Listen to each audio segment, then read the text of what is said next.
Okay, let's start.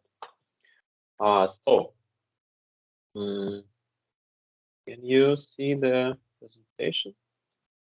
Yes, please put plus in chat.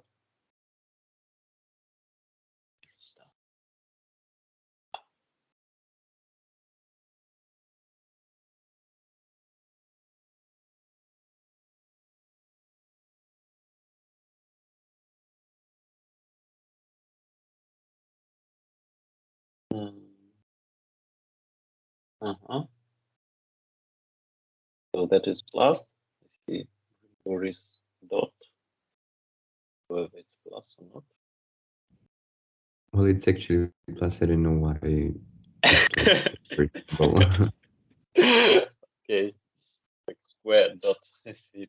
Okay, so let's start. Today we will talk about two points in the career of consultant. First is interviews, and the second is frameworks that consultants use. So, what are the best ways to prepare for interviews with management consultants? Uh, Nowadays, jobs in international consulting they are high demand, and a lot of people who educate from universities want to go to these companies, applying on different sites, and emails, and so on. And mm, also, consulting firms hire professionals, not only students that graduated. And why it's so popular? Because management consulting firms are filled with smart, driven people working to solve hard business problems, and a lot of people want to do this also. And also, it is a great launching pad. Um, Also, top consultancies uh, competitive salaries, also invest significantly in employee development, as we also taught in our previous lectures. And these jobs can expose you to multiply different industries and types of problems. And for this, attractive jobs are in high demand, and top firms typically make offers for only about 1% of people who apply. So it's not impossible to get a job with firms like McKinsey, Bain, and BCG, but it requires preparation. In particular, successful candidates know that consulting firms use a particular type of interview questions, so-called case study interview. Uh, mm, and also, they know that our recruiters are looking for answers. So, what about the case interview? What is it? A case study interview is a real-time problem-solving test used to screen candidates for their ability to succeed. So this interview mm, helps interviewer to see how do you think, how your brain think, how structured are you. So the case is presented as an open-ended question, a problem that specific type of business is facing that an interviewer asks a candidate to solve. Uh, and for example, some simple case interview questions. For example, sales of drinks in coffee bean cafes are decreasing. What is causing the sales decrease? Or turnover of store employees at Burger Air US restaurants has increased over prior years. What would you advise the company to do? Or donations to Karen Hands are decreasing there in the nonprofit's ability to help the families in targets. What should the organization do to turn this around? So to solve this case, you need to gain information, and you need to use your logical thinking and some frameworks, some consulting frameworks. We'll talk about that. And also on our seminars today, we will solve case, the particular case. So, why do top consulting firms use case interview questions? Management consultancies are not the only type of firms using this type of interviews. Also, investment banks, marketing companies, consumer companies. So it will be useful for you if you go not in consulting but in other spheres. Also, may be needed to go for a case interview. And because case interviews show how a candidate would solve the problem in real time. So, as I said, how he thinks in real situation. And solving complex and ambitious problems is the heart of what consultants do every day.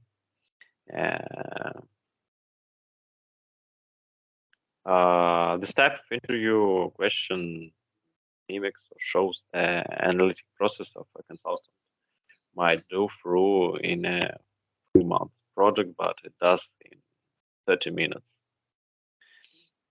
So the interviewer can probe whether a candidate's approach is well structured, creative, and displays good business sense.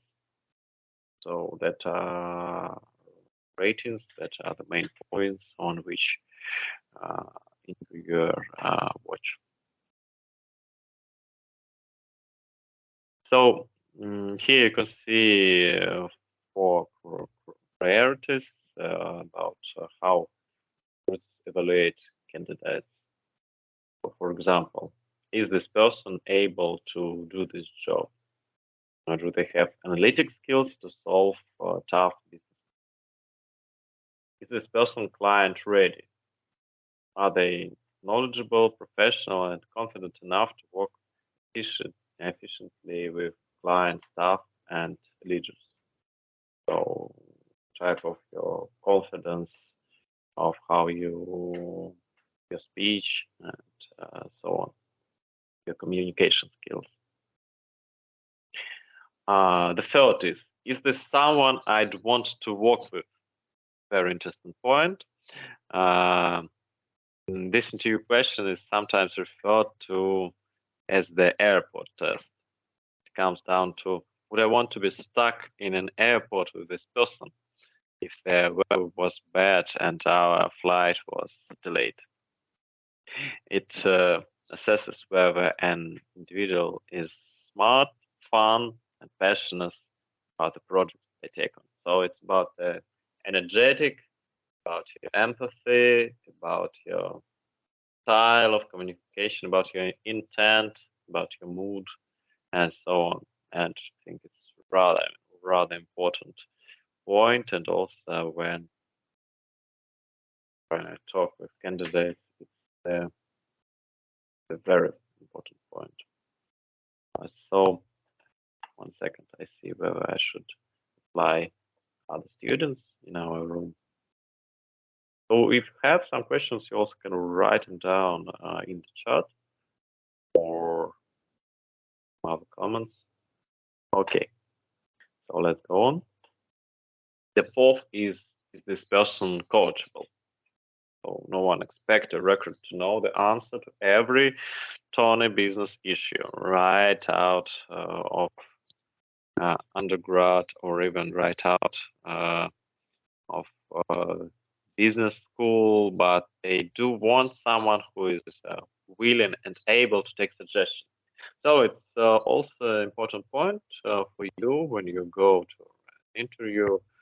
You shouldn't know everything or be capable to solve every problem, but you should be able to take suggestions and improve your analysis.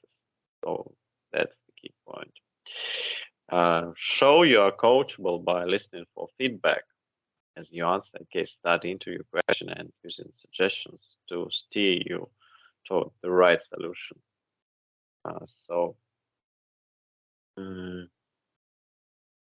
this is very important, that you are flexible, you are coachable, you can do in other way if you know the information, that you are not rigid, you are not very solid and very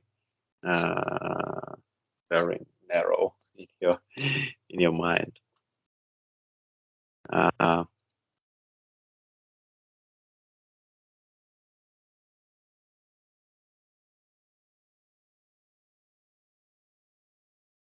I also had one story when at one interview, employee said to me, "We are not interested in you because you made a lot of mistakes." That wasn't a case interview. That was a so-called demo training, a little bit a part of a training I delivered. I showed to them, and they said that you had both mistakes and we can't take you for our job, so bye bye. But I said, "Oh, can you give me a second chance?" So I've heard everything that you said. First, the second, third. So I showed them that I understood what they told me. So I showed that I'm coachable, and asked them for the second one more try, one more chance to go to this demo training, and they were very surprised. Their eyes were very wide. They said, "Oh," and they talked to each other, and after that they say, "Okay, you can. That's okay.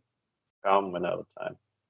Yeah, and I went another time, and I used their feedback. So my second try was better, attempt was better, and they said, "Okay, we can hire you now. I've got a job." So don't be afraid of this and show that you are coachable.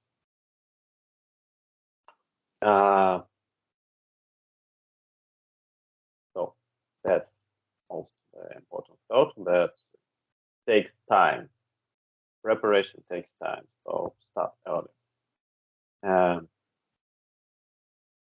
if you will walk into your first consulting interview without having practiced case study interviews beforehand, you're for a painful experience.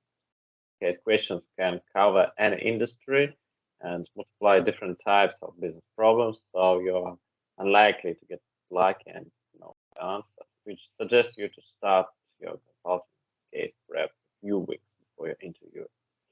Starting with more time is even better. This will allow you to watch and read through a few consulting cases to get a sense of what to expect. Learn how to case quickly, mastering 4 parts.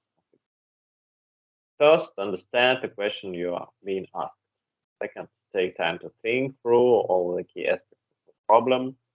Third, ask questions and use the answers to develop solutions. And 4, summarize your conclusion in the easiest manner.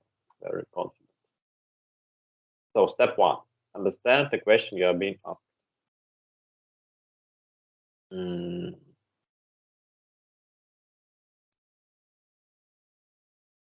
So you should repeat this information back after you've heard it. And this also can feel awkward when you practice your first case, but it will help you in the long run. And if you don't have the client and their problem, great. spend a lot of time answering the wrong question. If that happens, you will not be moving forward to second round interviews, no matter how elegant your analysis is. So you should be confident that you have the right information.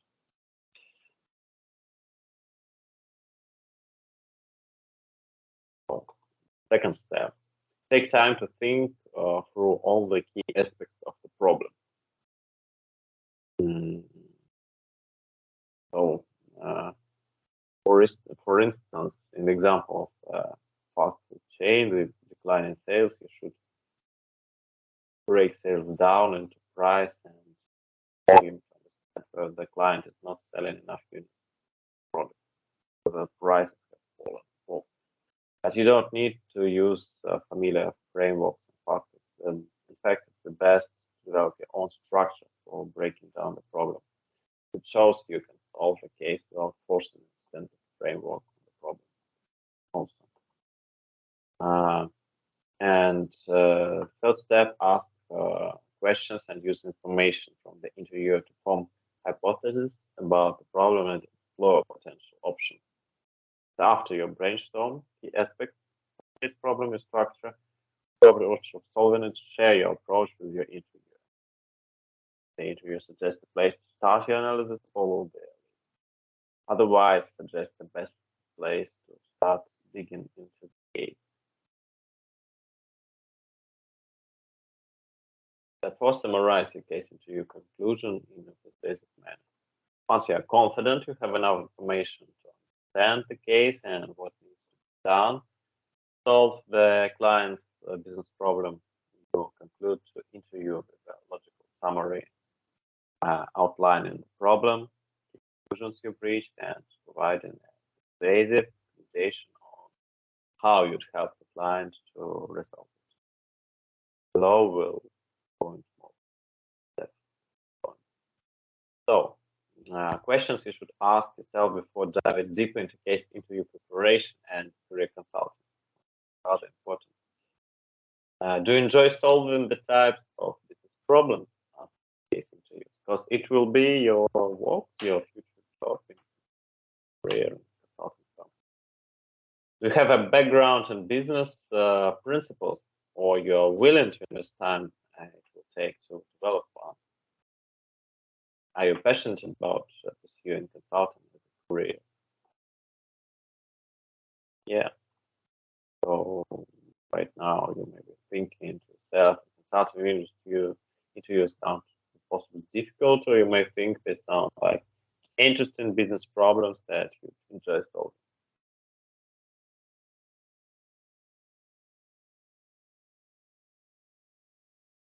And also, management consulting jobs might pay well and provide the opportunity to pursue attractive careers. But if you don't like solving business problems, you probably won't like the work you'll do as a consultant.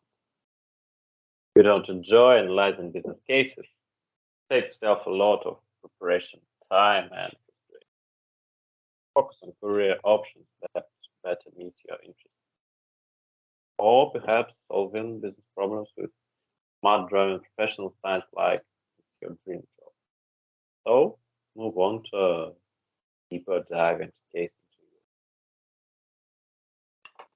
So how to answer a consulting case interview? Open, structure, analysis, and opening. This is where you make sure you understand the client's problem.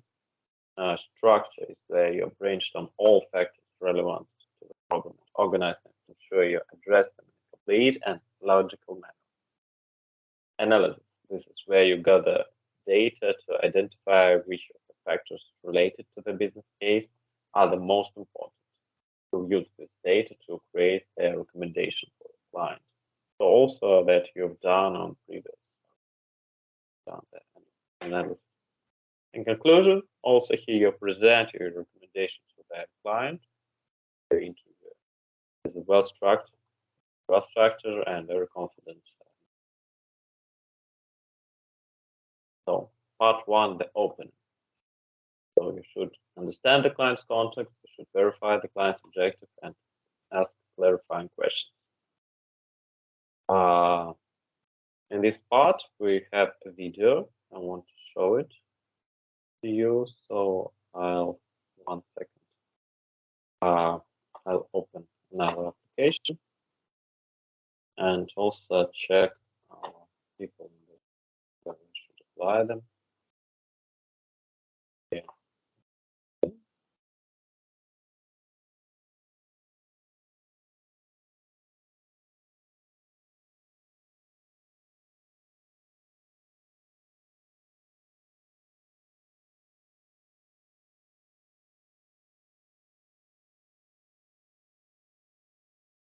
Так, 1 second. So I hope the sound is good enough. And seems I can do this. Add the sound and this one. I hope we're doing well. So I'll play the video for several seconds, and if the sound and the video is okay, please put 1 in the chat. So, yes. I'm the founder of My Consulting Offer, and over the past 2 years alone, we've helped over 400 people begin a career in management consulting. And in this video, this is the first of 4-part series where I'm going to walk you through with. So, if you can hear well the video and you can see it, please put 1 in the chat. Yeah, thank you, Rahmetullah. Thank you. Okay, so let's start. A colleague of mine, Rebecca, one of our teammates, who's a former engagement manager at McKinsey. And we're going to walk you through a McKinsey style case to give you an example of what a case interview is. So this video is geared towards anyone who is exploring and wondering what a case interview is and what to expect and how actual McKinsey consultant, in this case, a manager, would solve the case. So let's begin with going through and having Rebecca solve this case. If you're new to casing, you will notice that there are 4 parts to every single case interview. There is the opening, where you try to understand and make sure you understand what the question you're being asked of the interviewer is. Second, the structure, where you try to frame out and try to figure out an approach to solve the problem. Third, the analysis, where you actually go through, ask for data, ask for information you need to solve the initial prompt that was given to you in the opening. And finally, the conclusion, where you make a recommendation to the client. And in each of these 4 videos, we're going to go through each of the parts, the opening, the structure, the analysis, as well as the conclusion. The goal of this is simply to show you what a case interview looks like. In future videos, we're actually going to walk you through and break down each of the parts so you can understand what to do in the opening, what to do in the structure, what to do in the analysis, what to do in conclusion, what questions you should be asking, how to think about typical problems, and what to do when you're stuck, for example. But for this series, I just want to show you what an interview is like so that we can actually be on the same page as future videos come out and you begin to understand and master the case interview process. With that, let's begin our case where I'm going to play the role of the interviewer and Rebecca will play the role of the candidate who's interviewing for this role at McKinsey. I'll see you inside. We have a very special case for you today. So our client today is Super Soda, and Super Soda is a top 3 beverage producer in the United States, and they've approached McKinsey for help in designing a product launch strategy. So a little bit about the client is that they are an integrated beverage company. So what this means is that they own the brand design, the marketing, as well as the sales effort. In addition, the company owns the entire beverage supply chain from production to bottling to packaging to distribution. And Super Soda has a considerable number of brands across carbonated drinks as well as non-carbonated drinks. And they have 5 large bottle plants across the country and distribution agreements with most major retailers. Super Soda is evaluating the launch of a new product, a flavored sports drink called Electrolyte. Sports drinks are usually designed to replenish both energy, so sugars, and electrolyte salts in the body. However, Electrolyte is a little different, which is that it's been formulated to focus more on the replenishment of electrolytes and has reduced sugar content compared to most other most sports drinks in the market. The company expects this new beverage to capitalize on the recent trend away from sugar-rich products. So McKinsey has been brought in by the vice president of marketing, who have asked us to help her evaluate the major factors surrounding the launch of electrolytes and its own internal capabilities to support the efforts. So as a result, we want to know, what factors would you consider when forming a product launch strategy for our client? Okay. So I understand that our client is Super Soda. They're a top 3 beverage manufacturer in the United States, and that they're looking at launching a new product, a sports drink with a lower sugar content than its competitors, than its current product on the market. Is this right? That's correct. Great. Can I take a minute to think through how I'd structure this problem? Go for it. Thank you. All right, so you just watched Rebecca navigate through the opening. Very simple, right? It's a great start to the case, making sure that she understands what is asked of her, making sure that the objective is this. She knows what the client is, what the objective is, and why our firm was involved, as well as asking clarifying questions just to make sure she knew exactly who our company is and what they do. In future videos, I'm actually gonna take a deeper look at the opening and go through the 4 parts that you should actually know to master. Okay, so that was the first video. And also about the opening. As we saw in the video, the opening is question is the description, client and the problem they are facing. Rebecca repeated back to the interviewer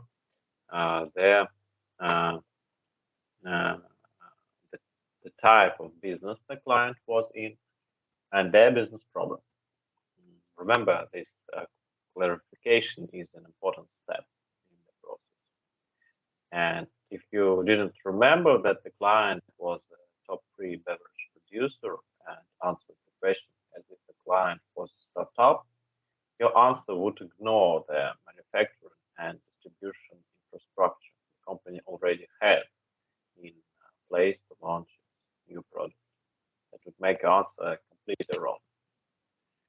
During this portion of the interview, you can ask any clarifying questions you need to.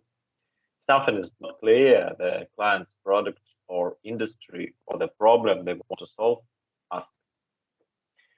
Nailing the opening is probably the easiest part of case interview preparation. Get this right and you'll start each case off strong. So we'll see the next video. The next video is about structure.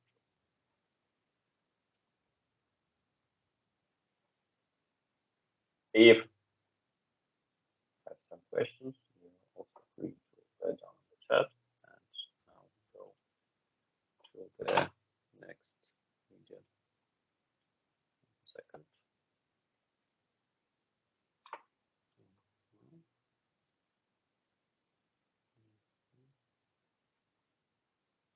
Welcome back to our series of what an example case looks like for a case interview using a McKinsey case. Welcome back to our series. This is the second video where we're going to walk through the structuring. If you haven't had a chance yet, go back and watch the first video. Otherwise, you're not going to understand the second video. But in the second video, what we're going to do is take what we've already done before. So Rebecca's already done the opening. She's identified the objective. She's identified the business, what they're doing, what they're trying to accomplish with McKinsey. And the second time, she's going to take time to actually pause and think about what's the approach she would take and then share with the interviewer how she plans to solve that problem during the second phase of a case, which is the structuring. So notice how Rebecca organizes her thoughts as well as presents the thoughts to the interviewer. And as a reminder, we're going to go deeper into the structuring, the opening, and every single part of the case in a future video series. But for now, I just want to make sure that you know what a case interview is and what it looks like. So let's dive back in as McKinsey case continues with Rebecca leading it and myself being the interviewer.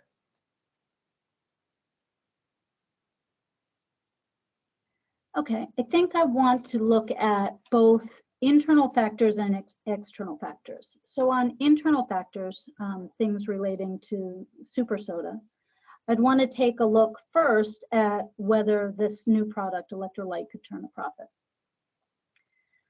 So first I'd look at what is our expected revenue. How much would we be able to command as a Electrolyte, and how many units would we expect to sell? The second thing that I want to take a look at is what would our costs be? And in terms of costs, I want to look at both fixed and variable costs. Thirdly, I'd want to take a look at what our break-even point is. So relative to our fixed costs, how many units would we have to sell to break even?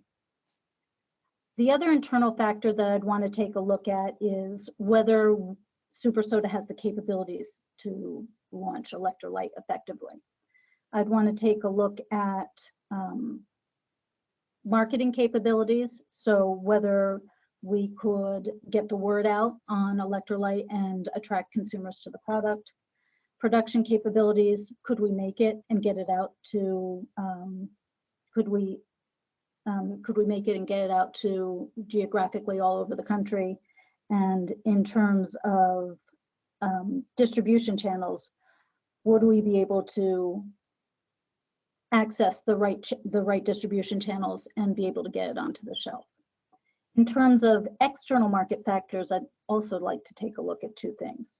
I'd like to look at whether there's a strong market for Electrolyte, what's the size of the sports drinks markets, what are the segments within the sport drink market space, and are these segments growing over time or not? Lastly, I'd like to take a look at our competition. Who are our competitors? What are their market sizes? What competitive advantages do each of them have? And what reaction might our competitors have to us entering the market? Great. So those are all fantastic factors to consider. And after sharing it with the leadership team at SuperSoda, they've asked our team to help them understand the beverage market and the consumer preference to gauge the potential success. So our team has went ahead and just gathered the following information on the sports drinks market, which I'll share with you. And what this information shows you is an estimate of the share of Electrolyte drinks, as well as the current share of two of our competitors, Cool Sweat, as well as Recovery Plus. So you just watched Rebecca, a former McKinsey engagement manager, go through and present her structure about how she would present a framework or an approach for solving the client's problem.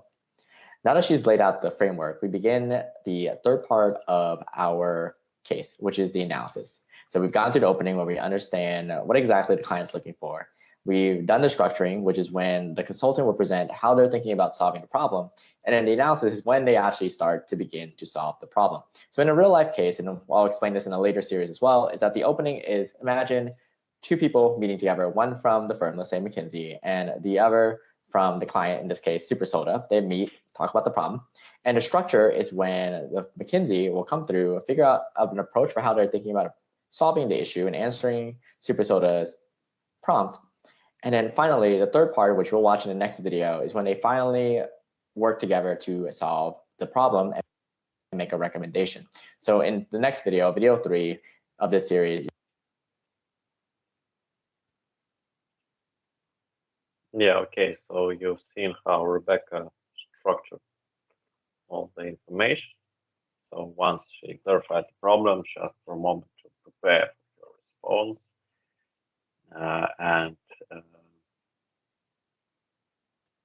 Also, as is clarifying the question, this can feel awkward, but there are a lot of situations in business and career that something looked awkward, something looked weird or uncomfortable or like shouldn't do this. But in this situation, that's okay to take time. But asking for this time also will show the interview that you're carefully structuring your problem-solving approach. It will also ensure that you're not quickly addressing a couple of aspects of the business problem, but ignoring others, potentially ones that are critical to solving the client's problem. Some quick brainstorming is useful here, but also take a step back to make sure you consider all aspects of the client's business, its customer demand, and its competition. Organize your questions into a comprehensive approach to address all key aspects after in the structure phase of the interview is not as easy as the open, but it's critical to ensure you have the structured problem-solving approach that will lead you to the right answer to the case. Focus on the aspect of case interview preparation until you can structure almost every case right. So it's a very important part, and it also shows how your brain works, your logical thinking, your rational thinking of structuring, and also train this ability, train this skill to solve consulting cases and also to work in consulting. It's rather logical. Also some part of intuition in it, but also intuition comes from your experience. So we'll watch the third video, the next step of the case interview. 1 second, I'll check the chart. Okay, you're here, I hope. So let's go further and see the next part.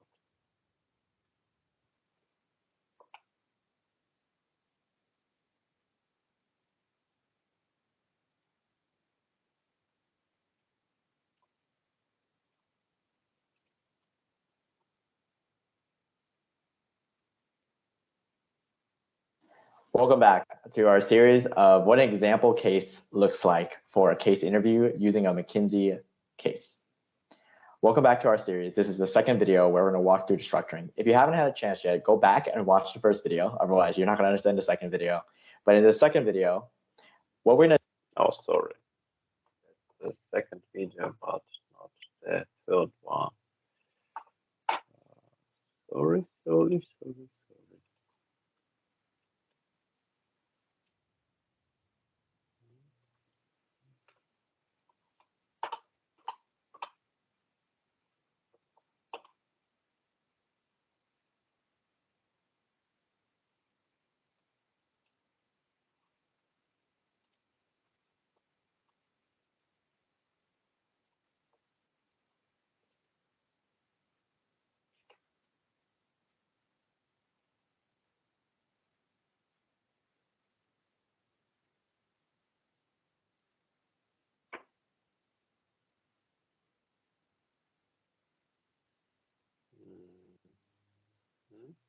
There is some problem with YouTube.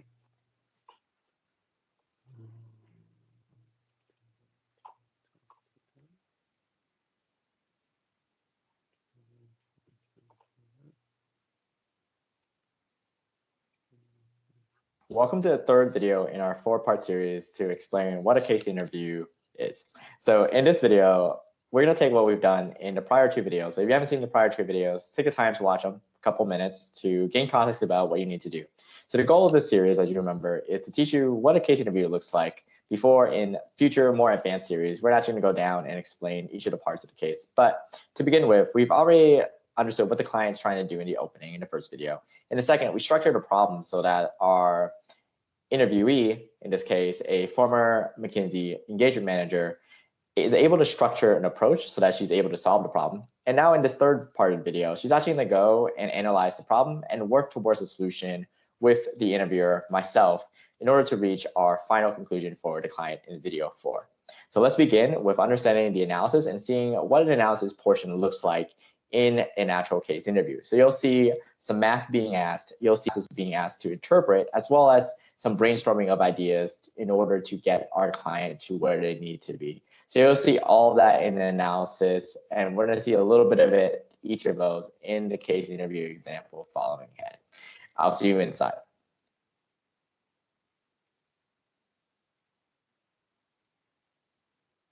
Great. So those are all fantastic factors to consider. And after sharing it with the leadership team at SuperSoda, they've asked our team to help them understand the beverage market and the consumer preference to gauge the potential success. So our team has went ahead and just gathered the following information on the sports drinks market, which I'll share with you. And what this information shows you is an estimate of the share of electrolyte drinks, as well as the current share of two of our competitors, Cool Sweat, as well as Recovery Plus. So the questions that we have for you is based on the target price, as well as the upfront cost, what share of the electrolyte market would we have to capture in order to break even? So here are a couple of additional information for you to consider as you're forming your response. So first, electrolyte would launch in a 16-ounce presentation. So that's about 1/8 of a gallon with the price of $2 to retailers. And in order to launch electrolyte, SuperSoda would need to incur a one-time upfront $40 million in fixed costs. So this includes the marketing expenses as well as the increased costs to enhance our production and distribution network. And third, the vice president of operations estimates that each bottle would cost about $1.90 to produce and would be delivered within this new process. Okay, let me start with how many units we need to break even. If we have a cost to the consumer of $2 per bottle and internal costs of $1.90 a bottle, we're making 10 cents a bottle. 10 cents a bottle relative to the $40 million fixed costs means that we'd actually have to sell 400 million bottles in order to break even. Now, in terms of market share, looking at the graph, the total market for US sports drinks is 8 billion gallons. The electrolyte or sports drink market is 5% of that, so 400 million gallons. Okay, so if we have 400 million gallons, 400 million units in terms of the market, and we have 8 cans per gallon, then we need to sell 50 million gallons in order to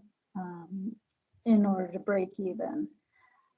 That 50 million gallons relative to the 400 million gallon market is 12.5%. What do you think about that 12.5%? Well, looking again at the chart you provided on the electric drink market, the electrolyte drinks market, I think it looks doable, but not easy. We can see that Cool Sweat currently has 20% of the market. Recovery Plus, the second biggest competitor in the market, has 10% of the market. And 70% of the market is split between a number of small players. I think the fact that 70% of the market is split between a number of small players means there's an opportunity there. But Cool Sweat and Recovery Plus definitely will be significant competition. Okay, so sounds like we'll have to potentially evaluate that. So the executives believe that the company's position as a top 3 beverage company actually gives them a strategic strength towards this goal of 12.5%. However, they have asked the team to outline what would they need to achieve in order to hit that 12.5% share of the market. So what would SuperSoda need to do in order to gain the required market share for electrolyte to be successful following its launch? Rebecca, those were some great ideas that you came up with. In fact, to help SuperSoda determine how to best launch the new electrolyte product, our team has conducted a consumer research study to enhance what we talked about earlier. So the following information shows results from that study. What can you conclude from this regarding how we should advise our client to launch the electrolyte product?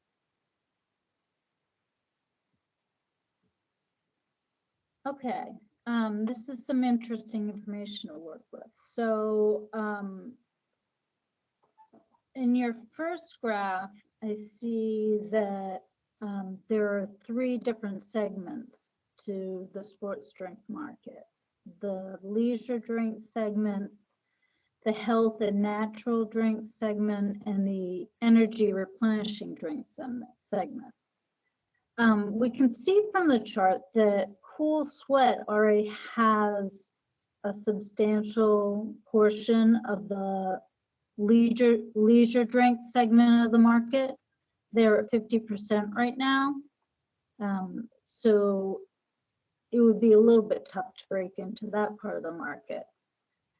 Similarly, Recovery Plus has 70% of the energy replenishing drink portion.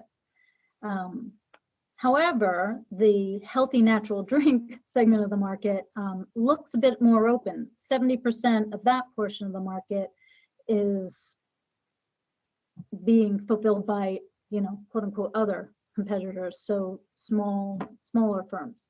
I think there's a real opportunity to break into that part of the market, and that would be the best place to target electrolyte, targeted as a healthy natural drink. In terms of sales channels, this is interesting that the sales channel for the sports drink market looks like it's different than the other drinks that Super Soda is selling right now. So where supermarkets represent 60% of the channel for other beverages, for sports drinks, they're only 30% of the market. Now, supermarkets and convenience stores are still a pretty large percentage of the market. Together, they add up to 60%. So I certainly would want to make sure that electrolyte was strong in those portions of the market. But I'm interested in the fact that sports drinks, that 30% of sports drinks that are sold in channels that are categorized as other. And I'm wondering what that might be. Might it be vending machines? Might it be small stores at, parts and sports arenas, things like that? I think we need to understand the other part of the market better and be able to make sure that we can get our product, in terms of distribution, get the product to that market and get shelf space in that market. Potentially, that could even be an area where we could have a competitive advantage if we become better at addressing that distribution channel than our competition is. No, those are some fantastic insights on it. So let's say that the vice president of marketing, our client, wants an update on the work that we've done so far. So what would you tell her? So you just watched Rebecca, a former McKinsey manager, walk through the process of being able to solve the analysis of the case. So she was tested both as from me, the interviewer, both quantitatively on her math in both the market share, market size question, as well as the break-even analysis, and then quality graph, as well as her brainstorming abilities. So in this case, you guys see a little bit of editing from this case that McKinsey has on their website. In future videos, we're going to go deeper into the math, we're going to go deeper into the market sizing, we're going to go deeper into the graph reading, we're going to go deeper into brainstorming. So you are covered on all of that. But for now, I just wanted to get you a little overview of what you can expect in the case. Because some cases you're going to have more math, some cases you're going to have less math and more graphs, but you're going to be prepared for that. But now you've seen an example of a case that has a little bit of everything. And we're going to conclude in the fourth video where we're going to have Rebecca actually go through and present her findings to a client. So you're actually going to see a former McKinsey manager actually deliver the conclusion of this example case that McKinsey provides in the real life example of how it was done with the client. All right. I'm excited to wrap up the series and show you how all the work that we've done in the first 3 videos comes together in the final one. I'll see you in the final video.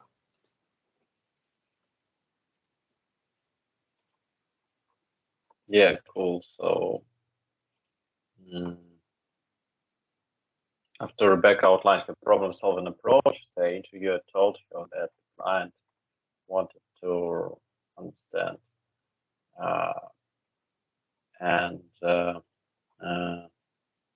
to understand the beverage market and customer preferences to assess the potential success of the product launch. The interviewer then provided a chart with helpful data, and this part of the interview is important because it gives you the data that will help you close down aspects of the case that aren't at the heart of the problem you need to solve, and to better understand key drivers that will point to the solution. Also need some consultant math, and you can ask relevant questions that will give you data on each aspect of the problem you identified in the structure section. So the final part, the conclusion.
This is the fourth and final video in our 4-part series, just to show you what a case interview example looks like, so you're aware of what a case interview is and what you're expected to when you step into your own interviews.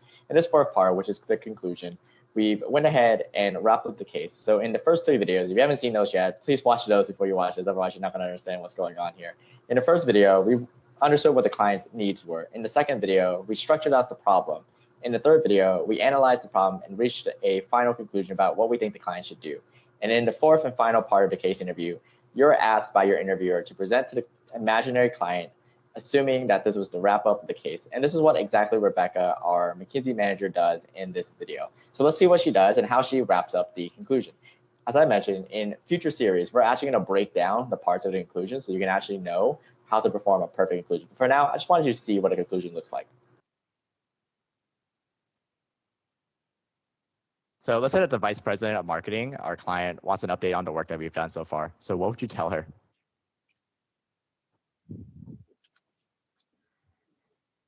To conclude, Ms. Vice President of Marketing, in terms of launching a new sports drink, electrolyte, we recommend that we position the product as a healthy natural drink and secure contracts to make sure that it gets good shelf space at convenience stores and supermarkets, and that we also look into the other opportunities for distributing sports drinks and make sure that we understand exactly what these channels are and how to get our drinks into those channels. The reasons are, the reason I'm making these recommendations are, first, that the healthy natural drink niche is not currently dominated by one of the other big 3 beverage companies. And second, because while 60% of sports drinks are purchased from convenience stores and supermarkets, so we want to make sure we're strong there, that there's a good portion of this market that's sold in other channels. We want to make sure that we don't lose that 30% of the market.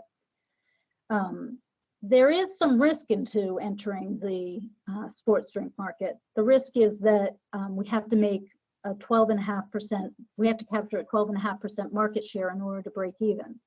12.5% market share is a decent percentage of the market, and we haven't yet determined how feasible that is. In terms of next step, my team and I would like to examine the market more closely and determine what the likelihood of being able to capture that 12.5% of the market is, so that we make sure that we can recapture the $40 million fixed cost investment we need to make to enter the market. This concludes the conclusion part of our example case. And if you watched all 4 videos, now you've seen what a opening looks like, what a structure looks like, what a analysis looks like, and finally what a conclusion looks like. In future video series, we're actually going to break it down and analyze and spend more time at each of these parts. But for now, hopefully you've gained a view of what an example case looks like done by 2 former consultants.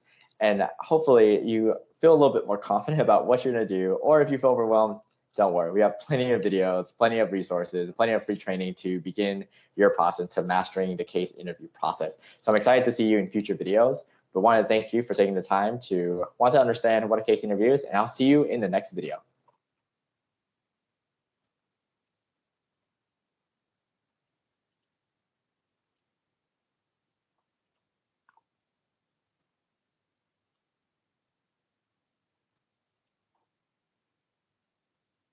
So yes, Rebecca concluded the case with direct answer to the case study to your question as it initially asked. This answer should be both persuasive and logically based on all information gathered over the course of the interview. Your answer should also include the next steps the client should undertake. During the conclusion, you will be assessed on whether you present a well thought out solution based on the relevant facts of the case. Like the open, mastering the conclusion is not difficult. Take your time to nail this aspect of case interview preparation anyway, as leaving your interviewer with a strong impression of your casing capabilities is important. So we stop this video. I also will go to the presentation and we will talk about the consulting framework. So how was the case for you? The video was something new for you, new information, or you have already experienced in case study, or whether you also had interviews and used the cases, or you part in case championships. Please write down. So experience. So I'll open the presentation.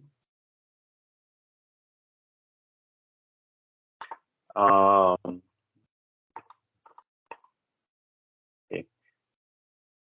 And also, if you have some questions about international consulting that you want to examine, you can also write them down here or in the Telegram, and I will hope I manage to answer them in future lectures. So we have not many lectures. If you are interested in some questions, you can write them down. So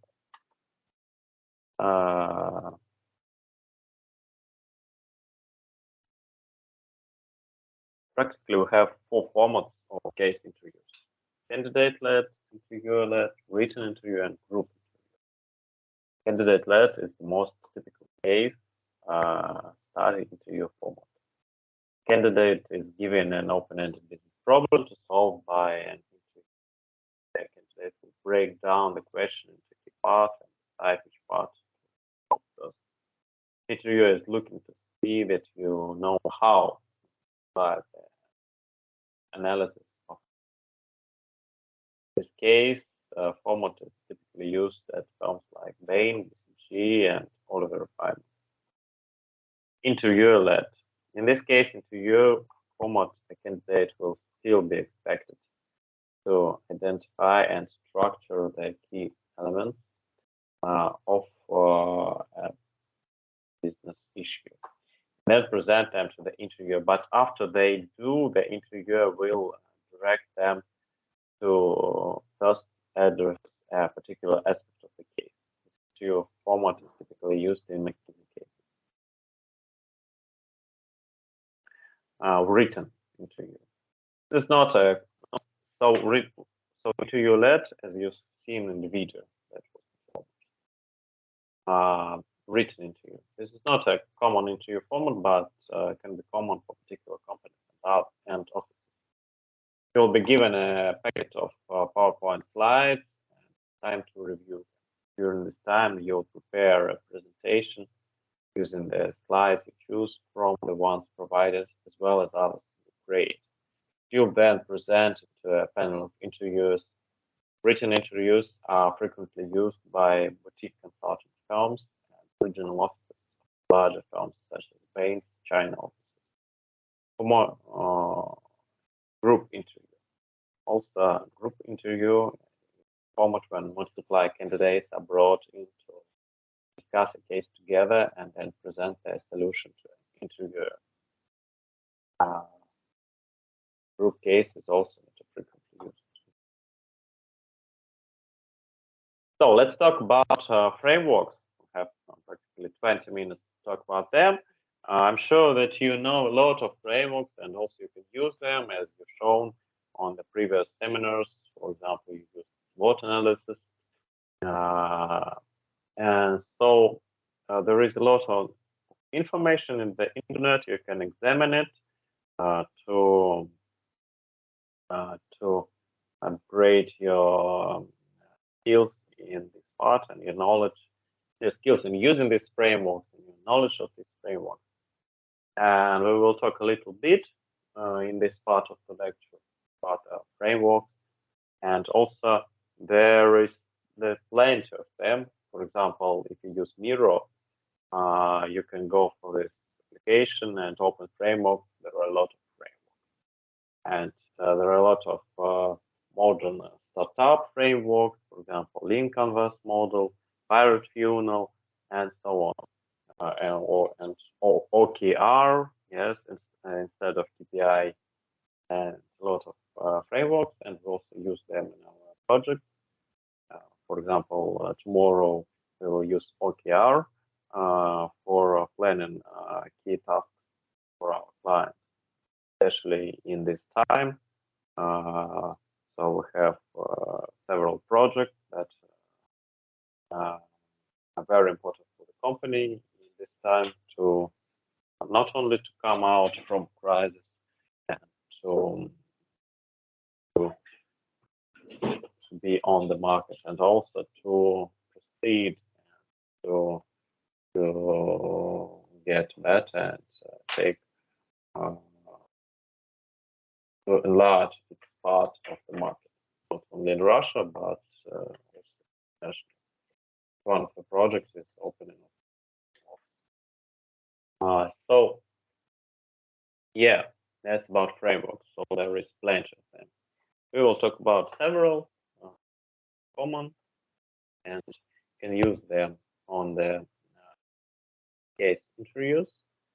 But you can use not only frameworks that are knowledge, you can also create your own framework. That's also okay.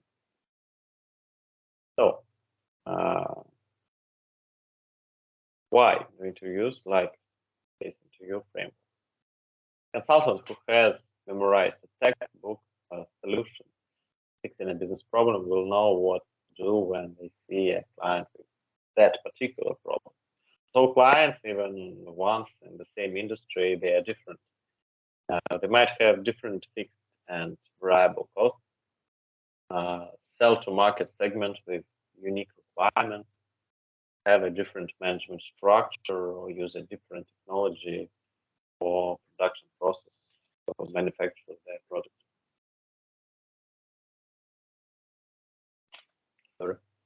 Because of this, even if they face a similar problem to the one in the textbook, tools needed to solve the problem might be different. Because all client problems are different, management consultants don't memorize answers. They use the structured process that helps them find their solution, no matter what the client problem is. And the prospect of figuring out the solution to a business problem you've never seen before might sound intimidating. Luckily, case interview frameworks can help identify the key issues you addressed. You can think them as containing the building blocks you can use use to solve the case study problem. Once you're familiar with common frameworks, you can use them to build your own case into your frameworks to analyze the issues specific to any consulting case you are given. So they are very useful, like blocks of the structure, blocks, like Lego. The first is profitability formula. We're given a case study into a question that involves profitability. You're going to want to be familiar with it. It's not important that you use the exact same terms in precisely the same order. Important is that you remember the key components of profitability. You examine each of these 4 key components, you'll find out where to look more closely to find the client's problem. If you forget one of these key components of profitability, you could spend the 25 minutes you have to solve the case study interview question, probe in the wrong areas, and never find a solution. Case frameworks are tools that ensure that you look all the key aspects of the problem. From there, you still need to information you receive from your interviewer and use finance to develop. But getting the key facts you need to solve the case, it is a critical first step in your prep. Most basic way of looking at the case to consider whether it asks you to solve a profit or loss issue or not. The most common case type you'll encounter, management consultants. They are paid to grow businesses, and growing businesses measured in profits and revenue. In this interview, question addresses the business profits and losses, P&L. You can apply the profitability formula to solve the problem. Question addresses one component of profitability, either costs or revenues. You can use a relevant segment of the formula to address it. So as you can see, revenue consists of price multiplied by number of units sold, and cost consists of fixed and variable. So price, how much does the product sell for? Units sold, how many products were sold over the period we considered.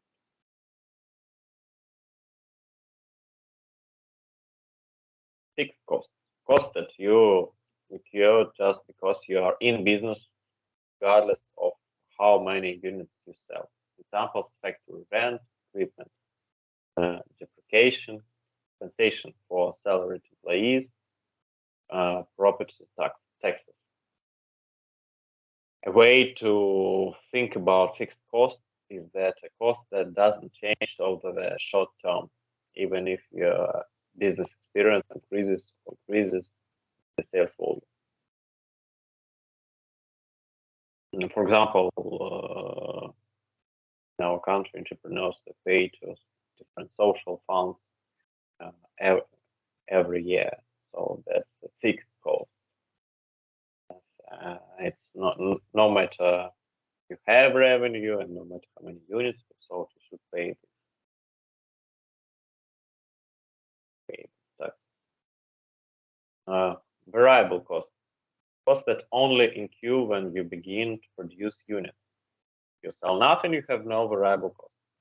For example, sales commissions, credit card transaction costs, and sales taxes. The way to think about variable costs is that a cost that does change over the short term. More sales volume will mean more variable costs.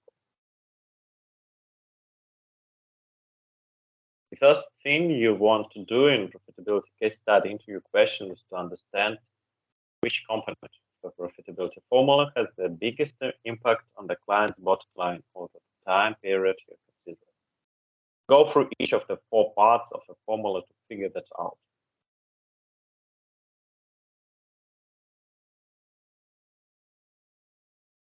Next, you'll want to look beyond the formula. If nothing internal to the client has caused the change in profitability, there must be an external factor affecting it. External factors that might affect a company's profitability include a new product introduction, price change, or promotion made by a competitor. They could also include a change in the regulatory environment or the level of demand from customers. Internal and external factors.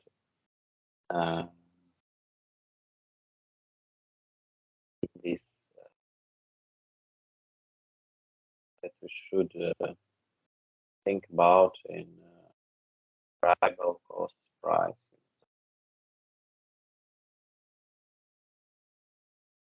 The impact on these parameters. For example, using a profitability framework in a case interview, the manufacturer of fidget tourners, simple toy that allows children to spend their energy without getting out of their seat and disrupting their classroom, needs help with a profitability problem. Their toys are widely popular, the company is losing money. What's the source of their problem?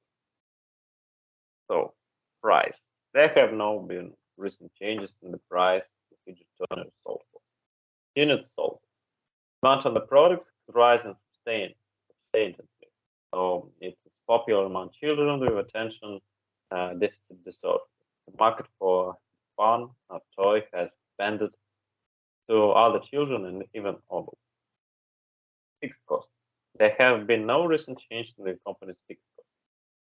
Variable cost. The cost of the underlying materials used to make the product have risen substantially. The product is comprised primarily of plastic and ball bearings. The cost of plastic has increased with an upward trend in the prices of petrochemical products. So you see that two factors were affected by the economic change. As a result of the analysis, the candidate says that the change in the manufacturer's profitability is driven by change in their variable costs, especially plastic. She recommends that the company either find a substitute material that it can use to manufacture its products at lower cost, or increase the price of fidget tourners. So there is two ways of solving this problem.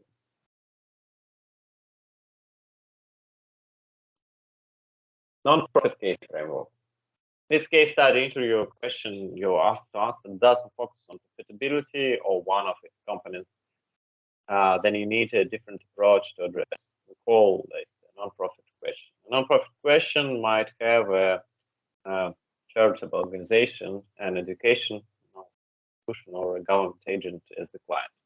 They might also have a business plan, but address an issue that is not related to profit and costs, such as employee retention or branding. The key to answering a non-profit case study question is to understand the key performance index for the client.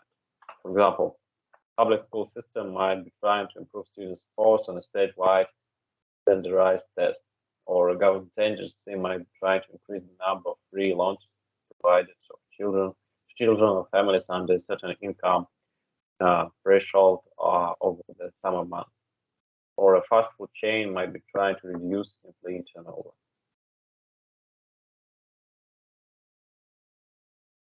The key to answer a non-profit case study question is to understand the key performance index for the client. The key performance indicator, or KPI, is the measure the client is trying to improve. When addressing a non-profit case study interview question, first determine that the client's key performance indicator is. Once you determine the KPI, break it down into relevant components that allow you to dive deeper into the problem and understand where the client is performing well and where things have taken a turn for the worse. For example, if the client is a government agent trying to ensure that low-income children have enough to eat over the summer months, when free school lunches are available, the KPI might be the number of qualifying free lunches provided. These lunches could be further broken down geographically by either town or country. Because these launches are often provided by schools, the KPI could also be broken down by the age of the child receiving the launch, grammar school age, middle school age, and high school age. These breakdowns would let you understand whether a decline in launches was caused by an issue affecting one town or an issue primarily affecting a particular age group.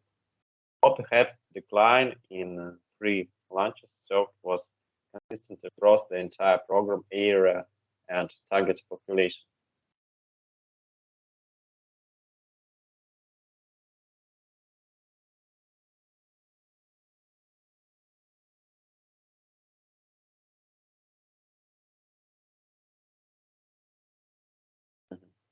Okay.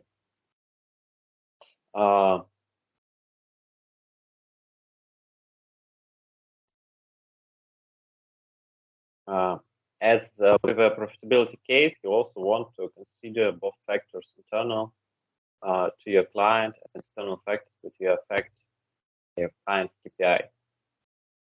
Benchmarking your client's performance related to similar agencies in other states or related to the results of groups that provide different types of assistance to the same target audience in the same geographic region.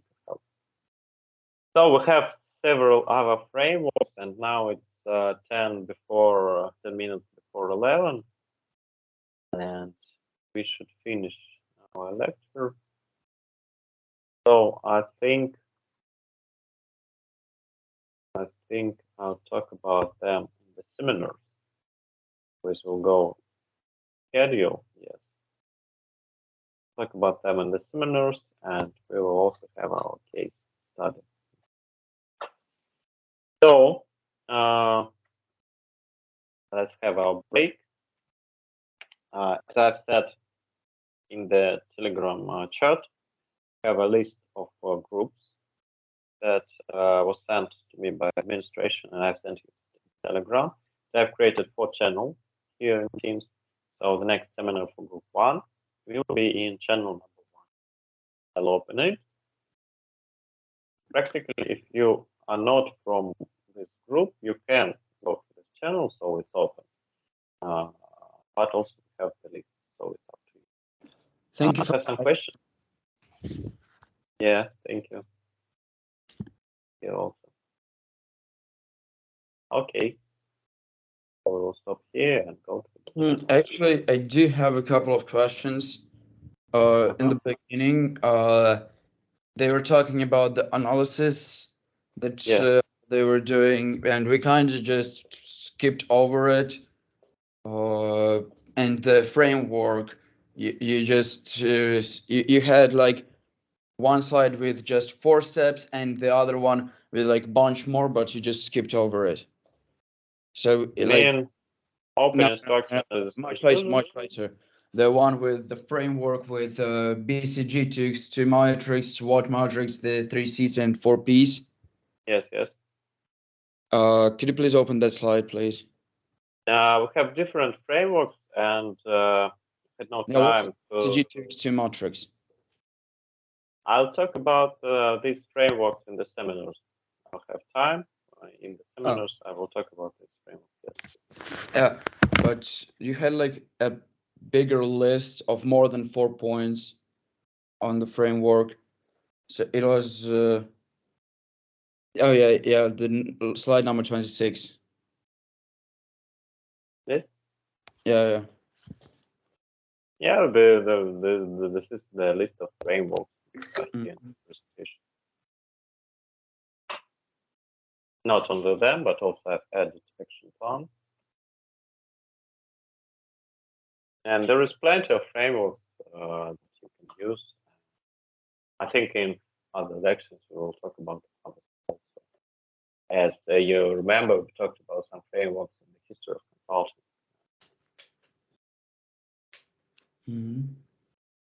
Okay, so we'll go for a break. You have other questions. So I'll stop the translation.